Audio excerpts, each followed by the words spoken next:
Welcome to Read by the Author season 3.5. So I did take a longer than intended hiatus from recording because I got a terrible cold that knocked me out for 3 weeks. So nobody wanted to listen to my voice when it was like that. But I'm back and I'm not alone. I don't know which Surprise! side she's on, but I'm here with my co-author, Lindsey Pogue. And this in-betweeny season, you're not just getting read by the author, you're getting read by the authors. So we are going to be reading World After, which is the prequel, book 0. It's more than a novella. It's like a short novel. And it comes right before the book that's coming out in a couple weeks, which is The Raven Queen. So we thought it would be fun to read it, probably 4-ish episodes. And we're just going to read the chapters that we wrote ourselves. And it'll be really exciting. LP is not as excited as me because she doesn't like reading out loud. I should probably, start off by saying that little disclaimer that it is my birthday. I have been eating, drinking, and yeah, so who knows? And I don't like reading out loud, so I don't know what you're going to get You might tonight. enjoy the reading out loud more now. I don't know what you're going to get tonight. My dyslexic brain might just spit out a bunch of random stuff, but you're along for the ride, so let's do this. This makes you really excited. Let's do it. Just how you wanted to spend your birthday. Oh, yeah. Making a fool of myself. Let's do it. I'm excited. Awesome. And I don't think that I have any other announcements before we dive in, other than, I guess I have a couple of disclaimers. So you'll notice that we don't have the book on the screen because we could not figure out how to have our faces and the book on the screen. Yeah. So we opted to just have our faces.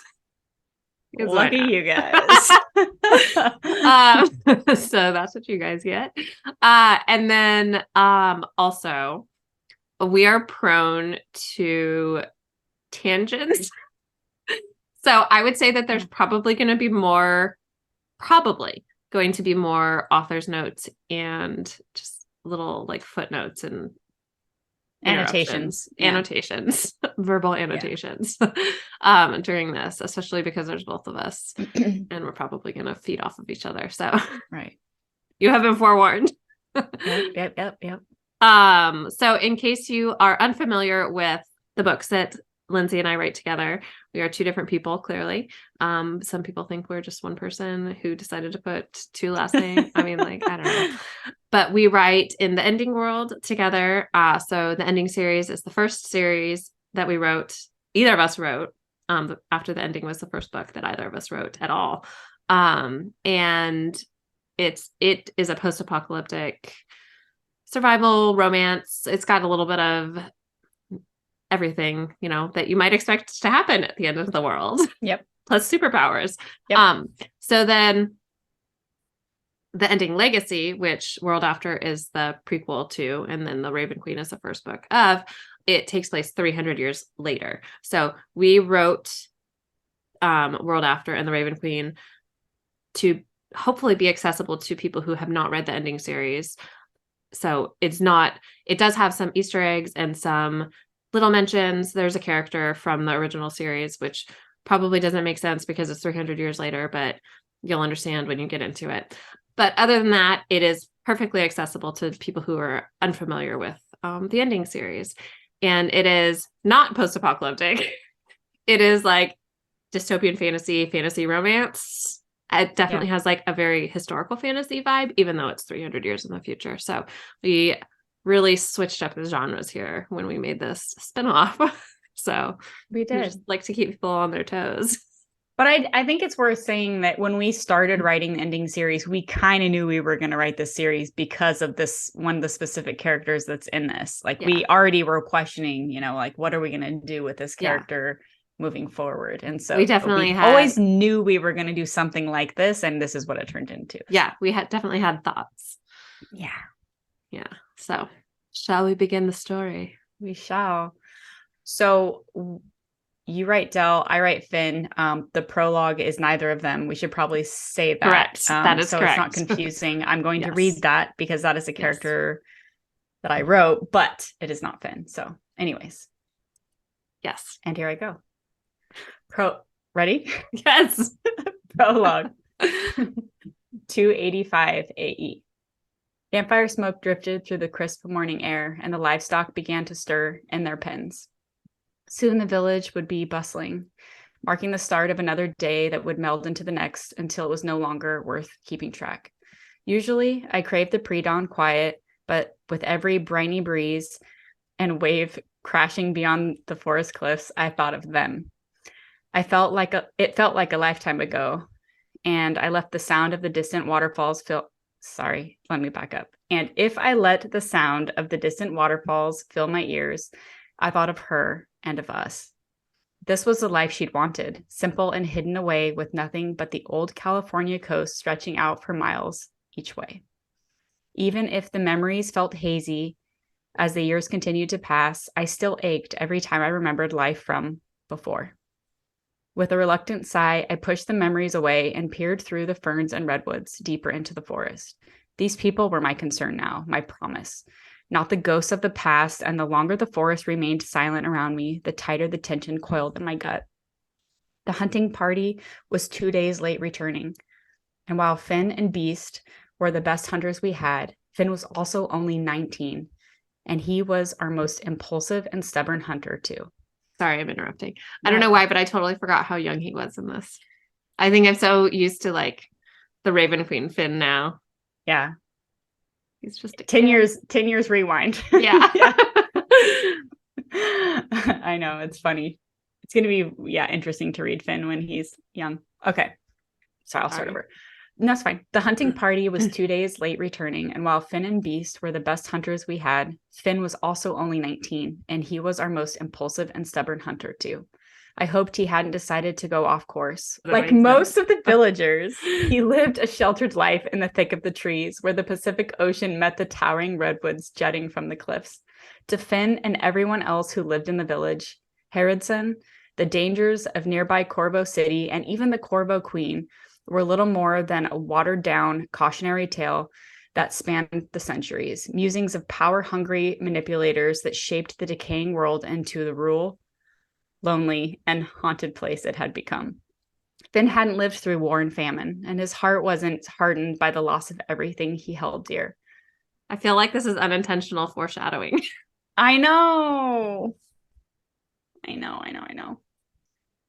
Even his parents were less than a dull memory, dead too soon after he was born. While Finn and the other villagers were eager to learn and welcome my teachings, Finn had no idea how important our history would be one day, to him, to his sister, to his people. The cabin door opened, and Autumn poked her head out. Her blonde hair hung long and curly around her shoulders, mussed from sleep. Her green eyes shone brightly in the overcast sunlight, and I looked at the glowing embers of the fire to avert my gaze. A rooster crowed somewhere down the lane, and Autumn came over to warm her hands to the flames across from me. You never came in last night, she said quietly, her tone almost careful. We had many unspoken agreements, and not talking about us, whatever we were, was one of them. You're worried about Finn, she added. But you've taught him well, Jay. He's okay. How do you know? My gaze cut to hers, and the knot in my gut tightened. Autumn's expression, always a little reserved when it came to me, softened. I can feel it. Then where the hell are they? I grumbled. Her shoulders straightened at my tone, and I stared back at the morning fire. Sorry, I said, and tossed another log onto the flames. You didn't deserve that. Autumn deserved a lot more than anything I could ever give her. I pulled the kettle off the rack and poured her a cup of hot water for her tea. With a tight-lipped smile, she reached for the mug and held it in her hands to warm them. My frown slid back into place, and I scrubbed my hands over my face, exhaling an anxious breath. Promise me you'll keep them safe. Words from another life echoed like a distant heartbeat, always present and everlasting. I couldn't fail them. I couldn't fail her. You should go, Autumn whispered. You know you won't feel better until you do, and if anyone can track them, it's you. I didn't deserve the patience in her voice, so she nodded toward the cabin. Sorry, that was also very jarring. She nodded toward the cabin. I readied your pack last night, just in case, she added. And this time I met her gaze. I didn't deserve her kindness either. Thus, despite the carefully constructed walls between us, it felt like she knew me better than I knew myself sometimes. Wrapping her shawl tighter around her shoulders, Autumn turned for the cabin, her mug clutched in one hand, and I rose to my feet. She was right. She was always right. I needed to find Finn and the hunting party because after a lifetime of running, all I could ever do was worry. I met her at the door as she stepped out again with my pack hanging at her side. I put in some meat and bread for you, she said, handing it to me, her muscles straining. With a nod of thanks, I slung the pack over my shoulder, then reached for my bow and quiver, resting beside the door. Your pack should have everything you need for tracking, and in case it rains, she added a bit uneasily. Her eyes were fixed on my pack as she licked her lips. You have water. I even put some. Autumn. I said her name, nearly a whisper, as I willed her to meet my gaze. I wanted her to see what I couldn't bring myself to say. You deserve a whole man who can love you the way you should be loved. Finally, her eyes that held too much hope and too much forgiveness shifted to mine. Thank you, I said instead. She blinked and dipped her chin with a steady sigh. You're welcome. Despite the dozens of reasons why I could never give her what she wanted or deserved, she was always there, unbearably gracious and understanding. She cleared her throat. You should go before the wind picks up again and compromises their trails. More than it already has. With a forced smile, she turned to the door. Be safe. Hey. I reached for her arm. Autumn's eyes shimmered in the overcast morning as her gaze trailed from my hand up to my face. I leaned in and pressed a kiss to her lips, offering her all that I could. Take care of everyone for me until I get back. Slowly, her eyes flooded open and she inhaled a steadying breath. Just bring my little brother back to me, Jake. With a nod and a final glance at the village, I turned and headed into the forest, determined to find Finn. The reveal. Yeah, so it's so funny how when we wrote this, we're like, we can't let them know immediately that it's Jake. And now I'm just like, everybody should know it's Jake because then they'll want to read it even more. You know what I mean? I don't know what. Anyway. Dun, dun, dun. Yeah, we waited 4 pages. All right, you guys get me for another chunk of time. So settle in there, folks. All right, ready? Yeah. The pack grew heavier on my back as I weaved around the redwoods that towered over me, following the path of broken ferns toward fallen wood, where the trees were upturned and their roots were exposed and outreaching, like giant witch fingers in a foggy forest. It was a graveyard of giants and provided ample places to hide if Finn and the hunters had needed to do so. But a nagging voice told me that if they were still alive, I would know for certain. Beast would have returned home, at least, or Claire would have sent a telepathic message letting us know they would be gone longer. Then again, she would have warned us if something had gone wrong, too. I often wondered if I would regret establishing the descendant community here. In my heart, it was the only place I'd ever considered home, the only place that felt right. And as the Corvo kingdom continued to expand, it was easy enough to ignore the possible dangers because I'd convinced myself that the vast, feral-ridden ancient woods would protect us and the descendants' strong, multifaceted abilities would keep them safe. Now, I worried I had made a grave mistake. For 4 hours, I'd been tracking Finn's carefully covered steps, only identifiable by the occasional broken fern or matted leaves. Gripping my bow tightly in one hand, I crouched down to inspect the tracks more closely.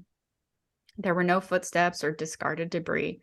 They'd done as they were taught, and as far as I could tell, I'd been the only one to follow after them, from this direction at least. As their trail led me closer to the felled giants in the clearing, I heard the call of ravens and saw a flutter through the trees, then a familiar gray and red tunic. Lifting my bow with unease, I moved closer, eyeing the muddy footprints and listening to the rustling conifers above. The ravens dispersed as I stepped through the ferns. I spotted Timon's body in a bloody heap first. His eyes were open and his mouth was agape. He'd been dead for a handful of hours at least. Heart racing, I scoured the forest floor, noticing 4 more bodies spread out between trees. I ran to each of them, checking their pulses out of desperation, though it was clear they'd been dead through the night.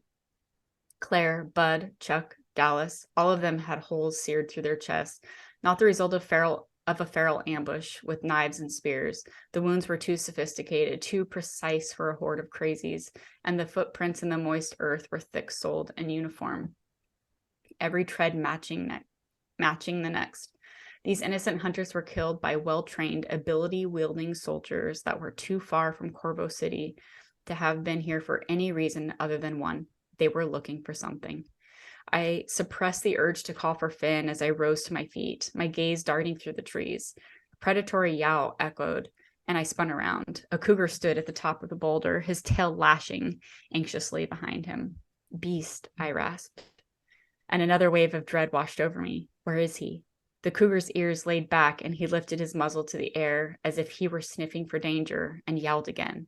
Eventually, he turned for me to follow him. My bootsteps were heavy, crunching over twigs as I hurried around the upturned roots toward the mass of boulders at the clearing's edge.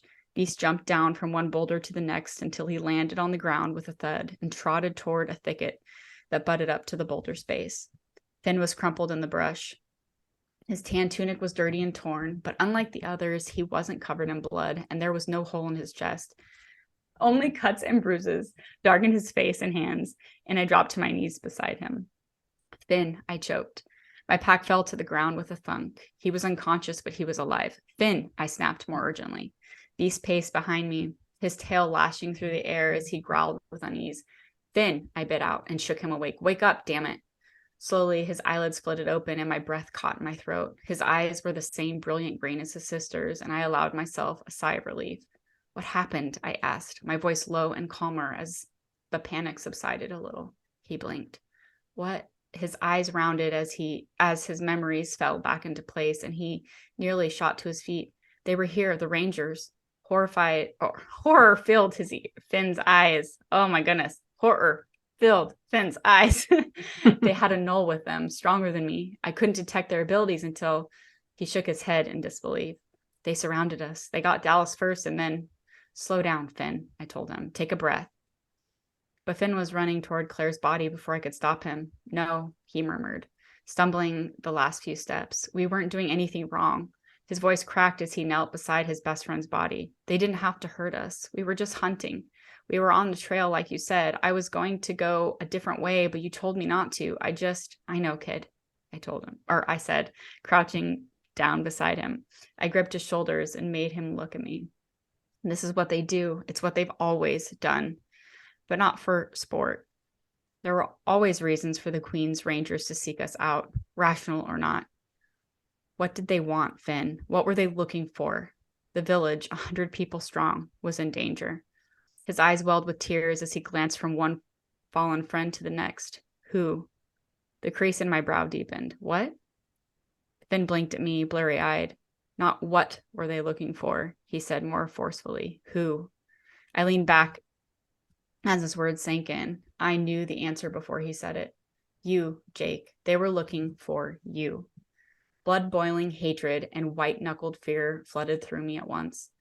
And you're alive because they have a message, I finished for him.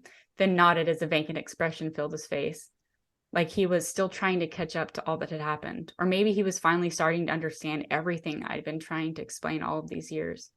Finally, Finn rose to his feet and stared down at me with uncertainty. They want you to go to Corvo City, and they'll return and kill us all. It was only a matter of time before something like this happened again. Jaw set, I rose to my feet. I'd become too complacent. I should have been prepared for this. They know where the village is, Finn continued. They know where the descendants of the patrons, and they know who you are and that you're here. This was the only a warning. Sorry, guys. I stared at him as my breath seized in my lungs, and his familiar haunting voice filled my head again. Promise me you'll keep them safe. I glanced from Claire's body to the bodies of Dallas and Timmons, imagining the look on their families' faces when Finn returned with the news. We'd been able to live in peace for years on the periphery of a world I barely recognized anymore, but our years of feeling a false sense of security near the outskirts of a corrupt kingdom were gone. The Corvo Queen had found us, and I knew all too well that her soldiers would keep to their word if I didn't give her what she wanted. Run back to the village, Finn, I told him, as my legs moved with deadly purpose. I gathered Claire's body into my arms and carried her over to the protection of the bush around the boulder where their remains would be safe until Autumn and Finn could return for them. I'll hide their bodies for now. Tell your sister what happened and be quick and quiet about it. I don't want everyone seeing them like this. Finn listened with rapt attention. His fingers ticked at his sides, and I could see the whirlwind of questions and fear in his eyes, but he pushed the questions away along with his tears and nodded. Beast stays here to keep the animals away until you return. Bring the wagon to collect their bodies, then take them home to their families. Go on now, I commanded, and strode over to Dallas. Finn turned to leave, then froze, and his head snapped to me. What are you going to do? I didn't look at him as I lugged Dallas's muscular frame into the brush, to lay beside Claire. What I have to do. Finn stomped over to me. What's that mean, Jake? He demanded. The authority in his voice was admirable, and I was proud even. It means I'm turning myself in, I admitted. They'll just keep coming for us, whether you turn yourself in or not. No, they won't, I told him with certainty. You said yourself, we can't trust them. I could hear his frantic footsteps behind me as I headed toward Timon's cold, dead body. They want me, not you. If nothing else, I could learn what exactly it was they wanted. They knew the location of our village, but they hadn't attacked and killed us in our sleep. There had been a reason. You don't know that for sure, Finn argued. What if they come back for us anyway? There were 3 more hunters' bodies to find, 8 innocent people to bury because of me, and they would be the last. I would make damn sure of that. Jake, it has to be done, kid, I barked out. But if you give them what they want, we'll have no leverage against them. I whipped around to face him. And if I do nothing, they will kill all of you for certain. Sorry, Finn, but I won't have that on my conscience. No more death, not because of me. But what about Autumn? What about your life here? We might never see you again. Your sister wants you safe, I told him, and this is the only way that's going to happen. She'll agree with this decision. Now get the hell out of here so your friends can be laid to rest. Go, Finn. Jake, now, I shouted.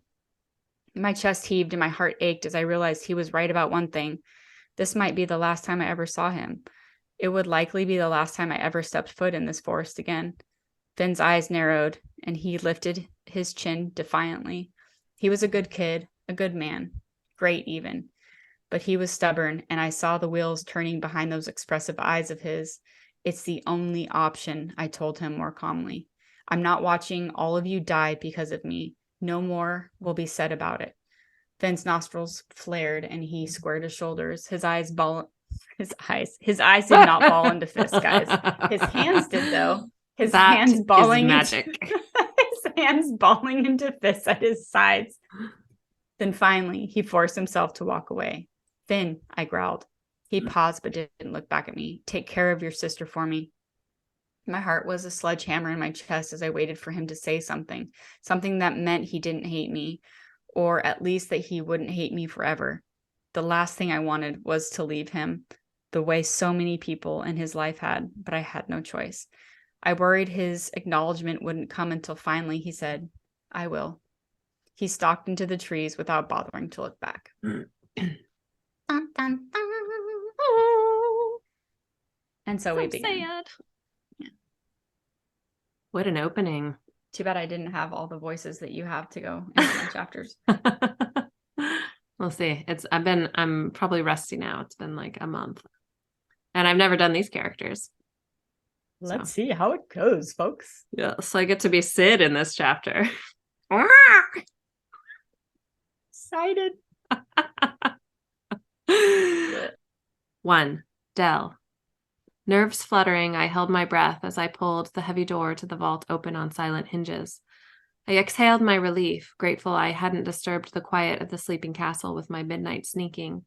It probably wouldn't look good for the crown princess to be caught snooping around her mother's vault in the middle of the night. The whispers I had been hearing for months grew louder as the door opened, convincing me that I was on the right track. And renewed determination overrode any nervousness about being here. Mother had long ago forbidden me from entering this vault, but I couldn't resist any longer, not when I could sense she was hiding something from me. Something terrible. And certainly not with the whispers interfering with my daily life.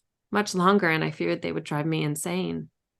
As I moved into the open doorway, the soft orange light emanating from the electric torch in my hand spilled into the vault, illuminating a cluttered space filled with a hodgepodge of crates, chests, and other storage containers. The stone walls and floor appeared golden in the warm light, and the air had a dank, musty quality that made me wrinkle my nose. Sid stirred on my shoulder, the raven anxiously ruffling his feathers. "Go on, look around," I said, glancing at him sidelong. "I know you want to." With a muted caw, I'm not going to caw, just so you know. Damn it. With a muted caw and another ruffle of feathers, Sid launched himself into the air, his talons digging into the leather lining the shoulder of my robe before releasing.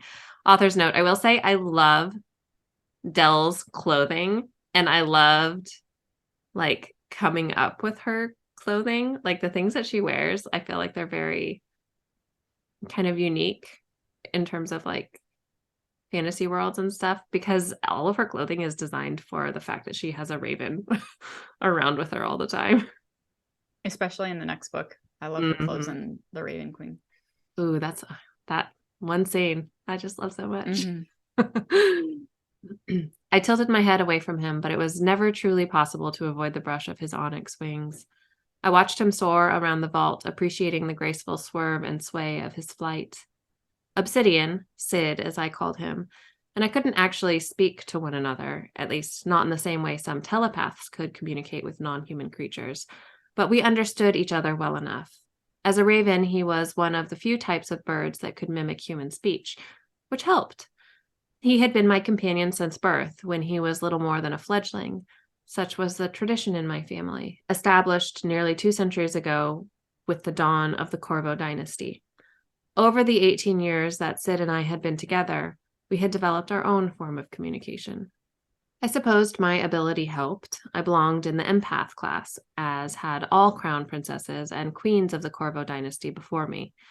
Whereas Mother was a strong but common direct empath, her gifts allowing her to glean thoughts and memories from any human within her sight, I was a rarer resonant empath. My gifts triggered by touch and centered around memories, though I could sense another's surface thoughts and emotions as well, so long as my skin was touching theirs. The only upside to the way my ability had manifested was that it wasn't limited to humans. I could pick up memories or resonances from both non-human creatures and from certain objects. It didn't enable me to communicate with Sid telepathically, but it did allow me to see the world as he saw it, through his memories. It helped me understand him and come up with new ways to help him understand me. I watched Sid make one more circuit around the vault before landing on a stack of crates near the center of the room. He fluffed his feathers as he settled his wings, and then he started preening.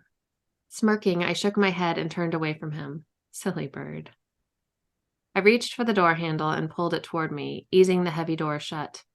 Electric torch held out in front of me, I cautiously wound through the room, following the lure of the whispers.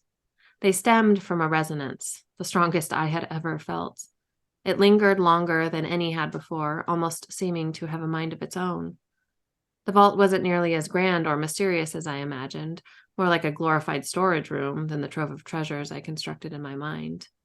I walked past stacks of wooden crates mixed with chests and trunks of every imaginable style, from antique to modern, from leather to wood to metal.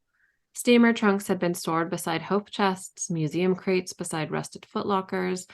The only similarity shared between them was the thick layer of dust coating their lids. The whispers led me to the back corner of the vault, to where a carved wooden chest with dings born of countless years of use lay buried under 3 smaller crates. I touched each crate in turn, then brushed my fingertips along the top of the chest. Instantly, the whispers increased in volume and fervor, excited by the contact. This was it, what they wanted me to find. I pulled my hand away and eyed the crates resting atop the chest. They weren't large. I only hoped that translated into them not being heavy either. I set the electric torch on a nearby steamer trunk, then reached up to the top crate and pulled it from the stack to set it on the floor beside the wooden chest. I moved the middle crate just as easily, but the bottom one proved to be too heavy to lift, so I slid it to the edge of the chest and, groaning with effort, lowered it to the floor. My grip slipped at the last second, and the crate hit the floor with a resounding thud and the crack of wood. I crouched there for long seconds, staring at the crate. The wood panel on one side had split, and the frame at the base had popped free. "Ow!" Sid exclaimed, his croaking voice ripping through the stillness of the room. I cringed, glancing back at the raven who was watching me with one beady black eye. "Hopefully nobody will notice that," I muttered, biting my bottom lip. Sid cawed, then extended his wings and hopped off his perch, gliding down to the damaged crate. His talons clacked on the wooden top as he strutted around, adjusting his wings. The whispers drew my attention back to the chest. 2 small patches on the edge of the lid had been cleared of dust, as though someone had recently been here and opened it. That someone was Mother. It had to be. The whispers had started when I, not so accidentally, brushed my hand against hers in an attempt to figure out exactly what she was hiding from me. She may have been able to shield her mind from me, but with that brief contact, she had unintentionally passed on the remnants of something ancient, a resonance she couldn't sense. I knelt on the floor in front of the chest and pressed the heels of my hands against the edge of the lid. It barely budged with my first attempt to lift it, and I wondered if the humid bay air had warped the wood over the years. There was no saying just how old the chest was, just that it looked ancient. Pressing my lips together, I pushed the lid up with all my might, a sharp grunt escaping from my throat. The lid creaked and groaned, slowly inching upward. And then, suddenly, it was free. I coughed and waved away a cloud of dust as the whispers grew louder, beckoning me onward. Sid hopped closer, then jumped from the crate to the rim of the open chest. I reached for the electric torch and angled the warm orange light into the chest, revealing a wide assortment of items, all worn by age. I pulled out a cloth bundle. Author's note. This is a fun little part for fans of the ending series. I pulled out a cloth bundle, layers of fragile, soft fabric wound around something hard, and carefully started to unwrap whatever was within. I thought the cloth may have been a beautiful scarf once upon a time, but the fine fabric was littered with tears and moth holes, and it had been so discolored by age that the pattern was indiscernible. Images flitted through my mind, resonances too wispy and indistinct to make out. When I reached the hardness at the center of the bundle, I unveiled a tiny cat curled in sleep, carved from wood and polished until it was smooth as silk. I held the figurine on my palm and closed my eyes, waiting for a resonance that never came. Like the scarf, the figurine wasn't the source of the beckoning whispers. I set both aside on the floor and reached into the chest for the next item. An intricately carved wooden box, square, all 4 sides about the length of my forearm, but half as tall. Something shifted within the box, rustling softly, as though it contained pieces of paper. I lifted the hinged lid, revealing a mass of faded, crumbling photographs, their images indiscernible. Sid crept closer along the rim of the chest, and I leaned in over the smaller box, wondering if the photographs could be salvaged and their images revealed. But opening the box hadn't excited the whispers, and only the ghosts of memories danced around the edges of my mind as I peered down at the photographs. This wasn't the source of the resonance either, which meant I needed to move on. I shut the box and set it aside, then reached into the chest, pulling out a pocket knife, the worn wooden handle cracked and darkened by age. When the knife didn't trigger any memories, I set it aside too, before returning to the chest. The next item was a book, the brown leather cover pressed with a symbol I knew all too well, a knot that had always reminded me of a tangled heart. It was the symbol stamped onto the cover of the book, printed and distributed on Mother's orders to every household within the kingdom's borders. The book was broken into 2 parts. The second half, called The World After, chronicled the history of the Corvo kingdom and the world that had existed before the chaos that birthed the order that now ruled our daily lives. The first part, called The World Before, read less like a history book and more like a novel describing the lives and times of the patrons The originals who, according to legend, had risen to an elite idolized status because of their notable actions during the turn, and imparting the patron's wisdom to the reader through shorter parables. What did it mean that this symbol was here on this book? Was it possible that this was the original source of the world before? I reached for the aged book, and the instant my fingertips touched the soft leather, the whispers stopped. I closed my eyes, bowed my head, and took long, soothing, deep breaths, basking in the sudden silence. The quiet felt foreign and exotic. It had been so long since I had been alone in my head, so very long, and I felt slightly unbalanced in the absence of the hum. When I opened my eyes, a small smile curved my lips. This was it, the thing I had come here for, the thing I had defied Mother's orders for, the thing that had nearly driven me insane. Gingerly, almost reverently, I traced the depression carved by the symbol on the cover of the book with my fingertip. This was hers, Zoe's. I could feel it. Zoe was the patron of my ability class, the original empath. The telepaths had Danny, the gauges had Jason, the elementals Carlos, the supers Mace, the oracles Becca, the sensors Sam, the movers Camille, the healers had Jake, but their class was so rare that it was believed to be nearly extinct. And then there was the one whose name we never uttered, save for in hushed tones behind closed doors. Harrodson, the demon patron of the forbidden class, the controllers, the ones who were doomed at birth by no fault of their own other than the unfortunate appearance of recessive genes, the ones who were too dangerous to let live. It was the truth the Corvo kingdom had been founded upon. Controllers must die. Sid hopped along the rim of the chest, his head cocking this way and that as he looked from me to the book and back. "Story time," he croaked, hopping in place and fluffing his feathers. The silly raven loved it when I read out loud to him. I laughed under my breath and shook my head. Yeah, I told Sid as my fingers curled around the spine of the book. I'll read you a story. I gently picked the book up, turning to sit with my back resting against the front of the chest. The leather spine creaked as I lifted the cover. The first page was blank, but when I turned to the next, I was greeted by 2 lines of handwriting that made my heart beat faster. Stories from the World Before, by Zoe Cartwright. There it was, confirmation that this book really was hers. It really was Zoe's, the Zoe, and not just her belonging, but her creation. Mother had long claimed that the contents of the World Before had been pulled from an ancient text composed by the originals. I had never asked her for proof, but part of me always suspected her claim was merely a clever bit of propaganda. Mother was nothing if not clever. She had to be, to hold the kingdom together for so long. Heart racing, I turned to the page, admiring the compact lines of neat handwriting. Zoe's handwriting. I inhaled deeply, cleared my throat, and started to read the words of my patron, written over 2.5 centuries ago.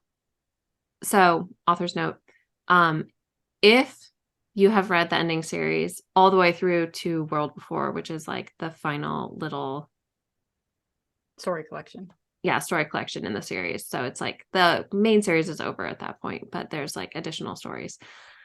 This is from the very beginning of that book. So it's a fun little tie-in. Looking backward at the past and then forward to the future, I think about how changeable life is. How 2 years ago I feared such trivial things like being unable to pay my rent on time or make a car payment. Now, along with hoping for the future, I fear what I don't know. There's still so much left to learn about this new world we're living in.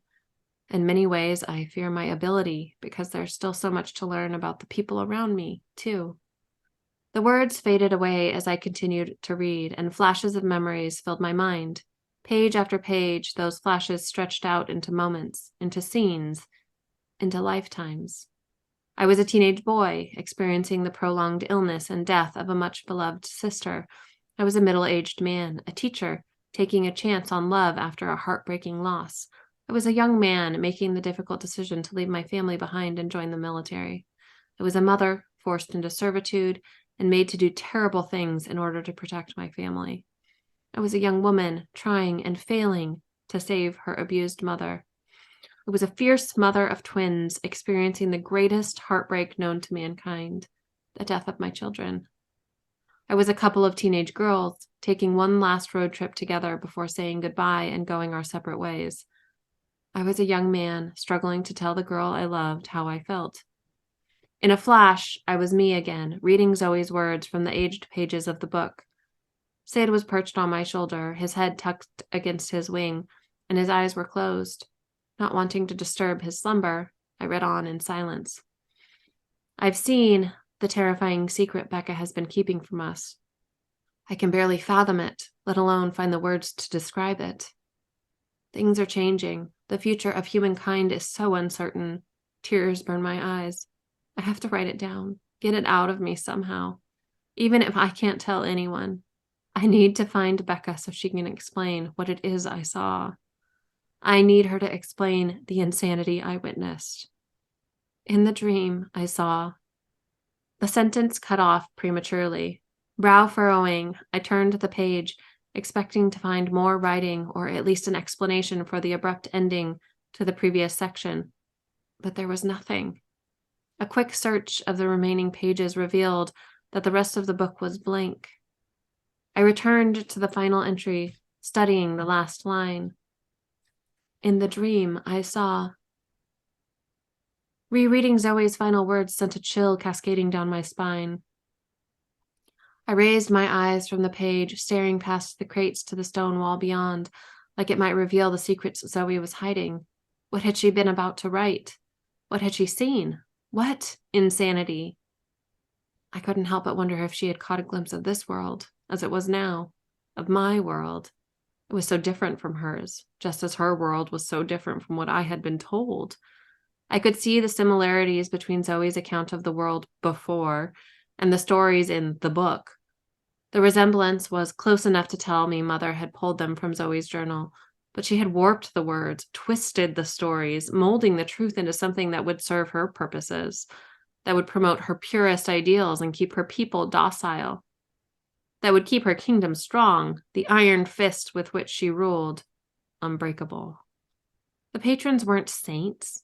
They weren't perfect beings who foresaw a world different, better than their own.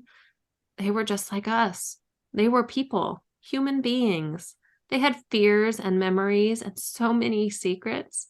They were just trying to survive, just like me. What would they think of us now, worshiping them like gods? Reading about events I thought I knew so well, but in Zoe's own words, shed an entirely different light on the world during the turn, changing my perception of the world around me. Of my world, a world built upon lies. Curiosity far from sated, I was more desperate. I was more desperate than ever to uncover the truth. Why had Mother been lying to us, to me, her heir, for so long? And what else was she hiding? Because of Zoe, of her words, I was more determined than ever to find out. I shut the book and shifted, stretching out my legs. Sid roused, ruffling his feathers as he cawed softly. What is Mother up to? I murmured. Sid angled his head away from mine and snapped his beak. The raven was none too fond of Mother, and a hostile beak snap was his usual response whenever I mentioned her. I smiled, peering at him out of the corner of my eye. At least I know I can trust you, I told him, and raised a hand to tickle his fluffed-up chest, earning a contented chitter.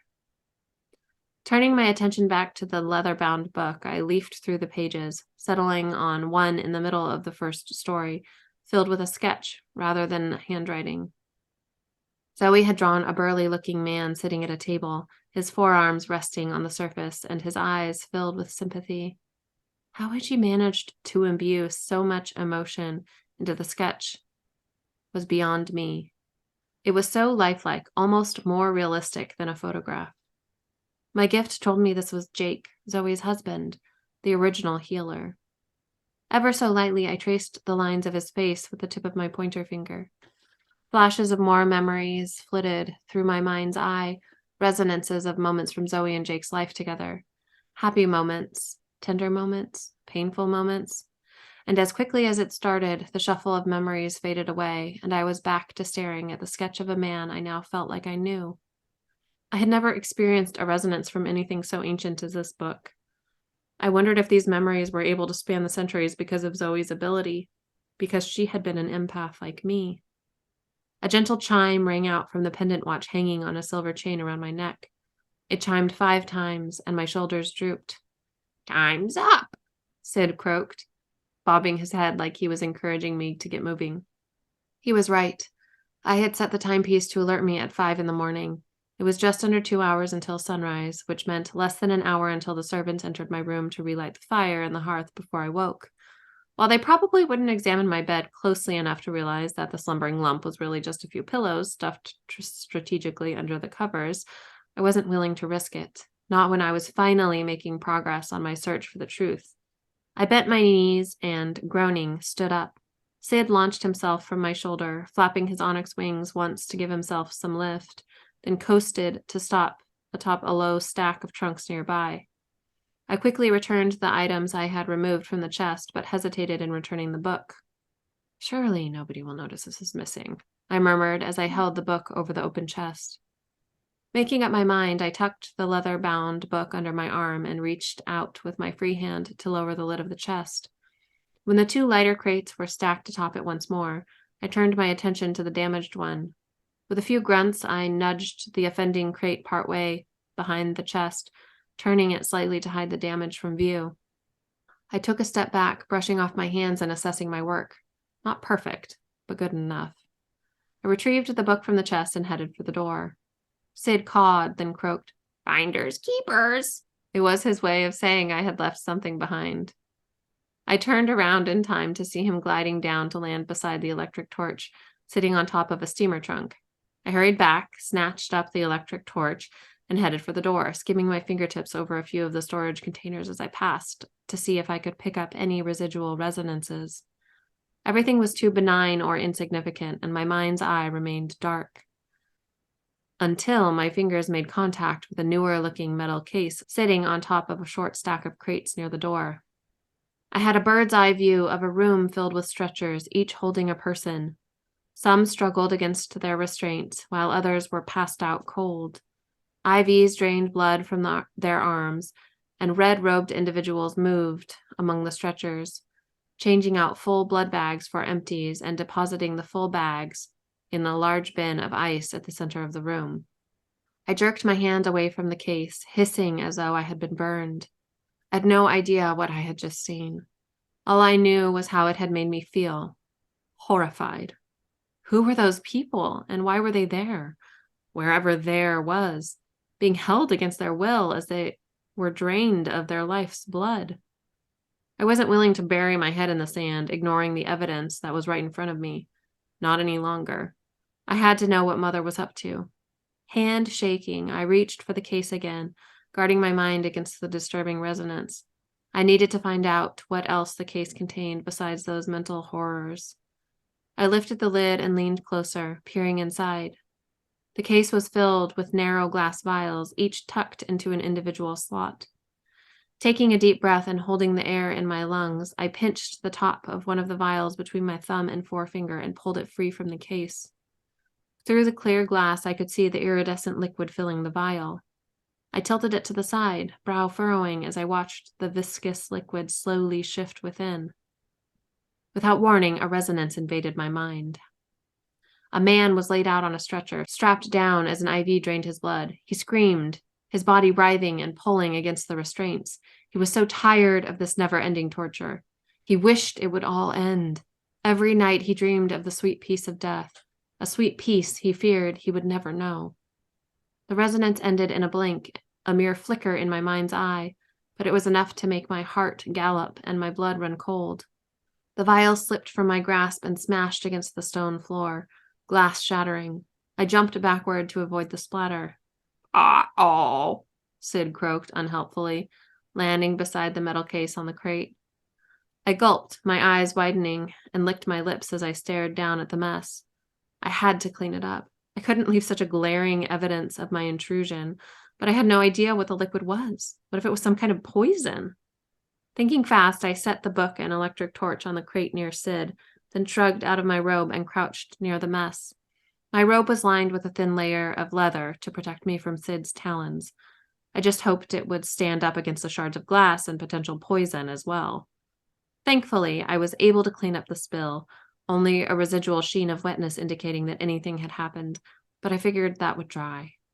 I placed my hand down on the floor beside me, intending to push up to stand, but sucked in a sharp breath when a searing pain stabbed into my palm.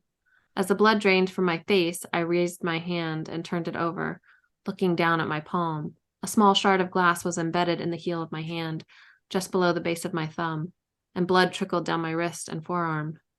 I swallowed, my mouth instantly dry.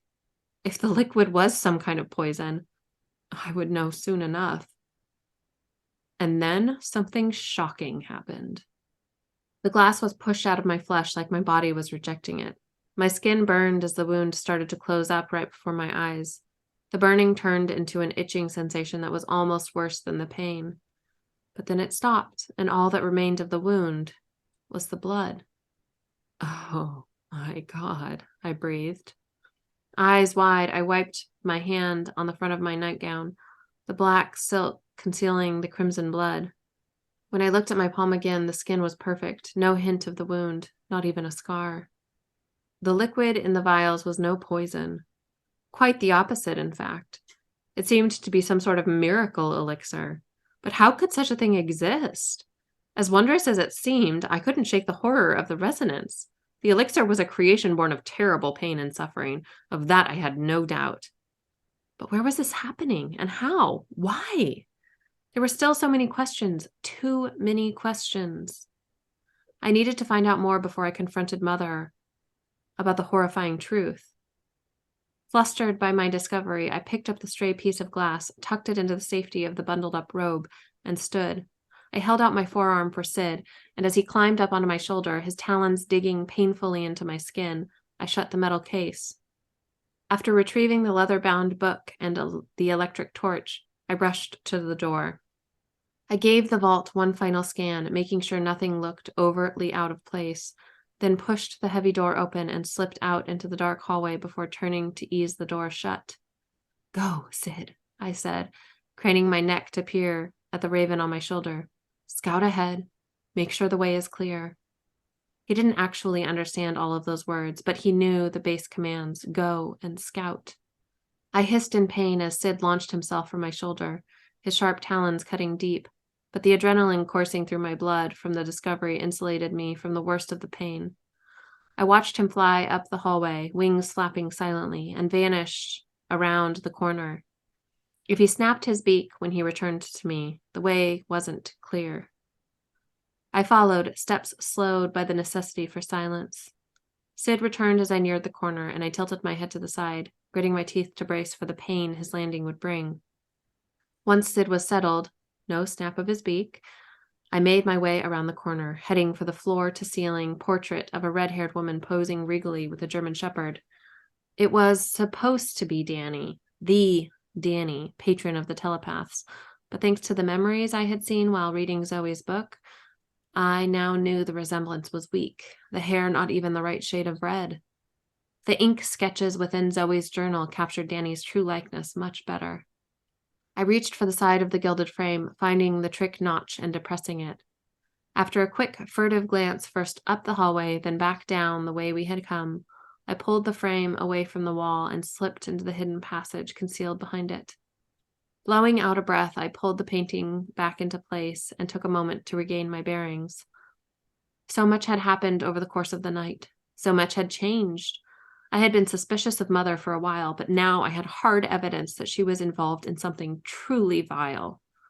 I couldn't imagine a single thing she could say to justify what I had seen in the resonance from the case, or worse, from the vial. No ends could justify those means.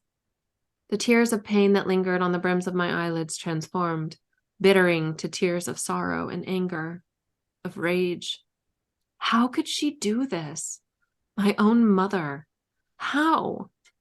We weren't close, and she was far from the loving, doting mother figure I so often read about in books, but she had done everything on her part to keep me safe all these years.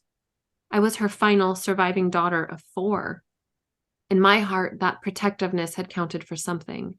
But maybe I had been deluding myself, clinging to that quality above all others, blinding myself to her wicked truth. Sid shifted on my shoulder, the influx of physical pain momentarily drowning out the emotional agony. I had to get back to my room. Whatever else needed to be done, that was first and foremost. I could keep Mother out of my head, but if some of the servants or guards found me sneaking about in the early morning, I would have a hard time explaining myself. Taking a deep breath, I squared my shoulders and started down the passage, hidden between the walls. I wasn't the only one who knew about the passages riddling the castle, but most people avoided them. Too many rats and spider webs. It wasn't that I enjoyed the creepy crawlies either, but I did like the secrecy, especially in a castle where secrets were nearly impossible to keep. I was making my way along the passage that bordered the entry hall when I heard muffled voices. I paused, eyes narrowing as I slowly backpedaled to the peephole hidden behind a two-way mirror. A pair of guards were escorting a haggard-looking man through the castle, their oiled black leather armor giving them a sinister appearance. These weren't simple castle guards. These were rangers. I couldn't tell much about their prisoner's clothing other than that it was coated in layers of drying blood. Despite his gruesome appearance, he didn't seem wounded, no limp or hunch or favored arm. His wrists were bound together behind his back, and he walked between the rangers, his head held high and his countenance giving the impression that he couldn't have cared less about being brought into the castle as a prisoner. "My old man always said honesty is the best policy," the nearer of the two rangers said, "but at least when dealing with empaths." The other ranger, gripped tight on the prisoner's arm, nodded slowly. "I just wish she'd stay out of my head," he gripped. "Can't a man get some privacy?" The nearer ranger scoffed. "Maybe it's time to accept that the wench isn't worth the trouble." The two rangers exchanged a look, then chortled, amused by some joke I didn't understand. The farther ranger stopped walking suddenly, jerking the prisoner up short beside him. "What was that?" He stared at the prisoner, his eyes narrowed into a glare. I frowned, leaning in as close as I could get to the peephole. The prisoner must have mumbled something too low for me to hear. The nearer ranger stopped as well, turning to look back at his buddy, then shifted his attention to the prisoner. "You got something to say, friend?" When the prisoner didn't respond, didn't even look at him, the ranger drew his dagger and, without hesitation, stabbed the man in the gut. I gasped, dropping the electric torch and covering my mouth with my hand. The torch landed on my slipper, then rolled a short way down the passage, though I had hardly noticed, glued as I was to the peephole and the shocking scene below. I knew the Imperial Guards could be cruel, especially in their handling of criminals and the like, but I had never witnessed that cruelty in action before. Even if such brutality was warranted, it was still hard to watch. I told myself this man, this prisoner, deserved the punishment. I told myself he was a bad person, that he had done terrible things. I told myself these things because I needed to believe them. It was the only way to keep myself from screaming. Eyes opened wide in horror. I watched as the ranger yanked the dagger free. The prisoner grunted and folded forward, blood dripping onto the floor at his feet. But as I watched, the flow of blood slowed, then stopped altogether, and the prisoner straightened. He turned to face the man who had stabbed him, back straight and shoulders squared, no hint of pain or fear, or even hostility on his grimy face. I inhaled sharply, my eyes opening even wider. I recognized the prisoner.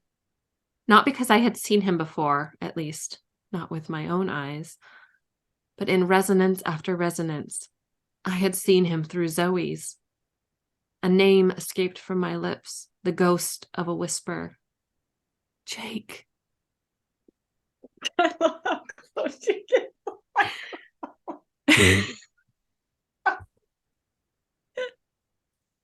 Well, otherwise, if I whisper, it doesn't always. I know, I pick up totally get it. And now I just picture all I also the, go like this if I'm yelling. Hey! A sneak behind the curtain for audiobook narrators. I guess that's how it goes, right? Yeah, I'm sure they develop all kinds of tricks that I haven't even thought of. That was funny. If I would have done it, it would have sounded strangely sexual, which would have been bad. Tell us how you really feel about him. Oh my god, it's too funny. Okay, I think that's where we're gonna end tonight because it's her birthday and it's late. 9:15 our time. Yeah. All right. So thank you for listening. You listen to our nonsense, our Yeah. nonsensical commentary. We will be back next week recording another episode. Riveting episode. Starting with chapter 2. Thin. Excitement. Yeah. Until then, I hope you have lovely reading adventures and yeah. Bye. Bye.